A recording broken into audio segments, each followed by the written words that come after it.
Chip Zdarsky and Jorge Jimenez continue Batman's battle with his own creation as Failsafe relentlessly tracks Batman all over the world and even into outer space. Chip Zdarsky continues his Failsafe storyline with another action-packed issue that pits Batman against something better than him, causing the hero to really run a gamut of what he can do to stop the threat. Zdarsky himself also runs a gamut on the versatility of Batman as a character. We have a superhero team-up, Gotham street-level crime, and even space adventures all in the same issue, and they all blend together almost seamlessly, going from one set piece to another. Chip also continues his really neat narration for Bruce, an inner monologue for Bruce, where he knows what he has done is wrong and he acknowledges that and finds himself kind of embarrassed and ashamed of the creation of Failsafe and what his youthful paranoia and arrogance has wrought him. It shows a great growth to the character, especially since I could see a lot of other writers going the opposite way and kind of doubling down on, no, Bruce was right in creating this and nothing Batman does is wrong and he's always a Bat God sort of thing, and I like that Chip is going against that type of characterization.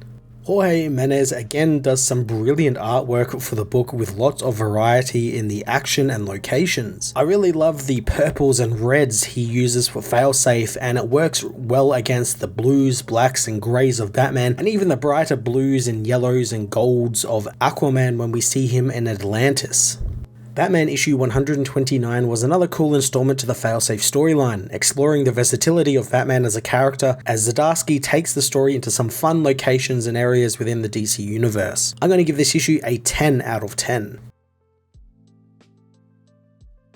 Batman issue 129 finds the Gotham streets teeming with killers and psychos thanks to Failsafe, who, as Batman puts it, is spreading gasoline through Gotham and turning a blind eye to its fires. Batman watches his city burn from Atlantis as Aquaman tells him the other League members have tried to get into the city to help, but Failsafe has traps for all of them. Arthur asks what this thing is, so Bruce knows that it's his youthful paranoia and arrogance. Bruce tells Arthur that it's all his fault, explaining how his subconscious created Failsafe to stop him if he ever went too far, and in doing so, he knows all of his plans and moves. Bruce says that Failsafe was dormant, but his scanners were watching the news all the time for signs of Batman killing and going too far, and Alfred was the one who was resetting the activation codes in case of false alarms. With Alfred dead now, it woke up. Batman grabs one of his utility belts, pausing for a moment of reflection as Arthur tells him not only is he killing Gotham now, it is endangering Atlantis. Batman knows that his friend is right and giving up or dying would stop all of this, as Failsafe meanwhile talks with the brainwashed Barbara, asking Oracle to run a series of possibilities, such as Batman fleeing the Earth and enlisting alien entities, or even using time travel to stop him. Failsafe finds that he has no options that he isn't ready for, as the captured Nightwing knows that Batman is coming to kick the robot's ass. Failsafe is aware Batman knows that he won't kill the Bat family, and Bruce finds it acceptable that they suffer, and he knows Bruce in and out, and how he views them as soldiers, and what will truly draw him home is Gotham. He asks Oracle for a report on the metahuman associates of Batman, finding many have tried to get into the city but none have gotten through. Failsafe knows